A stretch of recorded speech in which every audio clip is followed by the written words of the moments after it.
जहाँ पे पीटीआई के 25 अरकान को उन्होंने डिसीट किया था। वज़ीर आला है वो हमदा शहबाज रहेंगे। अस्सलाम वालेकुम नाज़रीन, उम्मीद करता हूँ आप सब खैरियत से होंगे, अल्लाह के रहम करम से जहाँ होंगे महफूज होंगे। आज सबसे बड़ी खबर ये आई है कि पीडीएम ने सुप्रीम कोर्ट का फैसला मुस्तरद कर दिया है। सुप्रीम कोर्ट का फैसला उन्होंने इस बिना पर मुस्तरद किया कि उन्होंने कल दरख्वास्त दायर की थी सुप्रीम कोर्ट पे कि फुल बेंच बनाया जाए। फुल बेंच, अब नाजरीन इसमें भी दो चीज़ें हैं। वो फुल अभी जो केस है वो बिल्कुल सादा केस है, उसमें ओपन एंड शट केस है। इसमें कोई भी ऐसी चीज़ नहीं है कि जो जिसमें हमें उनको सुप्रीम कोर्ट को फुल बेंच की ज़रूरत पड़े, ठीक है। क्योंकि इसमें ये केस बिल्कुल वैसा ही है जैसे 2+2=4, मगर पीडीएम वाले इस चीज़ पर बज़िद हैं कि वो फुल कोर्ट बेंच बनाया जाए, ताकि वो असल में मामलात को लटकाना चाह रहे हैं। क्योंकि फुल कोर्ट बेंच अगर बनाने का सुप्रीम कोर्ट इजाज़त दे तो वो सितंबर तक जाके बनेगा। तब तक जो वज़ीर आला है वो हमदा शहबाज रहेंगे। पीडीएम का ये सोच है उनकी। मगर कल अदालत ने, सुप्रीम कोर्ट ने यही कहा है कि अगर वज़ीर आला हमदा शहबाज को बनाना है तो वो कोई ठोस शवाहिद दें अदालत को। मगर पीडीएम जो है वो उनका जो वकील है वो अदालत को कन्विंस नहीं कर सका इस चीज़ पे। 19 बार अदालत ने उनसे पूछा है कि कहाँ पे लिखा हुआ है कि जो पार्टी का सरबराह है वो डायरेक्शन देगा कि वोट आप लोगों ने कहाँ पे देना है। तो हमने जो ये फैसला कुछ दिन पहले आया था जहाँ पे पीटीआई के 25 अरकान को उन्होंने डिसीट किया था और फिर ज़िमनी इलेक्शन हुए हैं उसके रिजल्ट में। तो उन्होंने ये कहा है कि वो कहाँ पे हमारा उस फैसले में कहाँ पे लिखा हुआ है कि पार्टी सरबराह जो है वो डायरेक्शन देगा।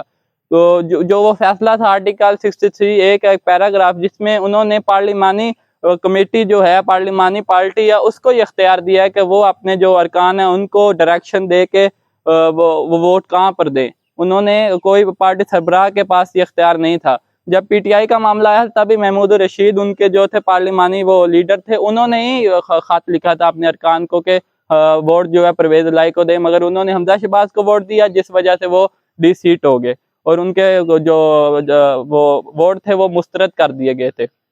अभी दोस्त Mazari deputy speaker Punjab assembly, उन्होंने जो अभी 22 तारीख को जो इलेक्शन हुआ वज़ीर आला के लिए, जिसमें परवेज लाई और हमदा शहबाज उम्मीदवार थे, तो उन्होंने डिप्टी स्पीकर ने उसी फैसले को मद्देनजर रखते हुए काफ लीग के 10 अरकान को के वोट मुस्तरद कर दिए कि मुझे चौधरी शुजात हुसैन जो कि सरबराह हैं काफ लीग के, उनका खत आया है, तो मैं उस खत को बुनियाद बनाते हुए ये उनके वोट मुस्तरद करता हूँ।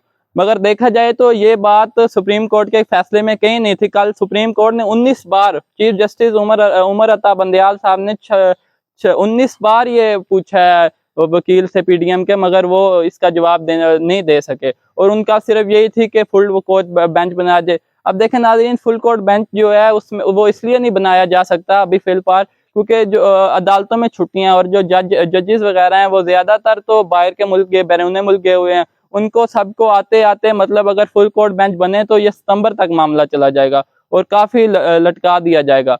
हाँ, अगर वो फुल कोर्ट बेंच बनाते हैं तो फिर जो वो अगर वजीर आला है वो हमदा शहबाज को ना बनाए, वो वजीर आला अगर उस्मान बुज़दार को बना के सितंबर तक बनाते हैं तो फिर कोई मसला नहीं है, हमें भी सबको कोई मसला नहीं होगा।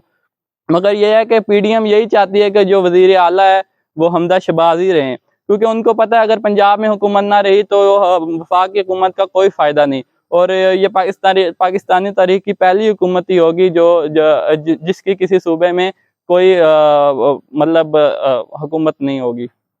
तो बस इसी वजह से ये पीडीएम वाले डरे हुए हैं, और आज उन्होंने सुप्रीम कोर्ट के सारी जो समाअत होगी, आज जो थी समाअत 11 बजे शुरू होनी थी, उसको भी आज उन्होंने उसका भी बाइकाट कर दिया, और उन्होंने सुप्रीम कोर्ट का फैसला मुस्तरद कर दिया कि उन्होंने हमारी दरख्वास्त पर अमल ही नहीं किया, क्योंकि कल सुप्रीम कोर्ट ने फुल बेंच की जो उन्होंने दरख्वास्त दी थी उसको मुस्तरद कर दिया था।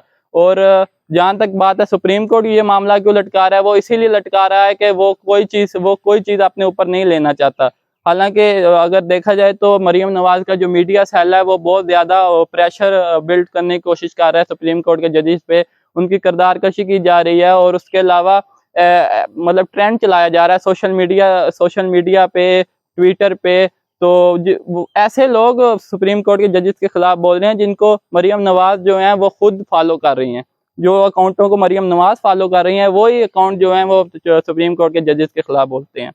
हालांकि ये वही जजेस हैं जब डिप्टी स्पीकर कासम सूरी साबका डिप्टी स्पीकर थे तहरीक इंसाफ की तरफ से, तब उनके खिलाफ जो फैसला आया था 5 जजेस ने किया था। ये 3 जजेस उसी बेंच में शामिल थे और इन्होंने भी फैसला उन्हीं के खिलाफ किया था, जिसको बिना पर जो इमरान खान की हुकूमत थी वो गिरा दी गई, या एक मतलब जो रजीम चेंज मतलब इमरान खान के मुताबिक जो उनके खिलाफ साजिश हुई है, मगर ये इसी सुप्रीम कोर्ट ने उनके खिलाफ फैसला दिया था। तब ये मरियम नवाज और पीडीएम वाले, पीपल पार्टी वाले, ये सारे बहुत खुश थे इन जजेस से। उन्होंने कहा था कि जमहूरियत के लिए सबसे आज अच्छा दिन है, ये सुप्रीम कोर्ट ने जमहूरियत बचा ली ये वो। मगर आज वही जब अपने खिलाफ फैसला आ रहा है, वही जजेस अपने खिलाफ फैसला दे रहे हैं, तो इनको मसला बन रहा है और ये उनके किरदार कशी कर रहे हैं। उनके खिलाफ सोशल मीडिया पर बाकायदा ट्रेंड चलाए जा रहे हैं और काफी हद तक जो है वो इस बात पे कामयाब भी हुए हैं। देखें अभी सुप्रीम कोर्ट ने एक दिन जो बढ़ा दिया, हालांकि ये केस तो बिल्कुल साफ था, कल फैसला आ जाना चाहिए था, मगर सुप्रीम कोर्ट ने जो एक दिन बढ़ाया है वो इसीलिए बढ़ाया है कि आज जो उन्होंने अगले दिन पे समाअत मुकर्रर कर दी थी, वो इसीलिए की थी कि जो पीडीएम वाले उनके माइंड में ये ना रहे कि हमें सुना नहीं गया। हालांकि सुप्रीम कोर्ट कल खुद रिक्वेस्ट करती रही है, इनसे पूछती रही है सवालात वकीलों से। हालांकि वकील का काम है कि वो जजों को जो जज हैं उनको किसी चीज़ पर आमादा करें, मगर सुप्रीम कोर्ट जो है वो खुद उनसे सवाल पूछती रही है कि जो यहाँ कहाँ पे लिखा है, हमारी कौन सा हमारा फैसला ऐसा जिसमें हमने कहा था कि जो पार्टी हेड है वो दे सकता है डायरेक्शन वोटों की, जो पार्टीज के एमएनए एमपीएज हैं उनके लिए।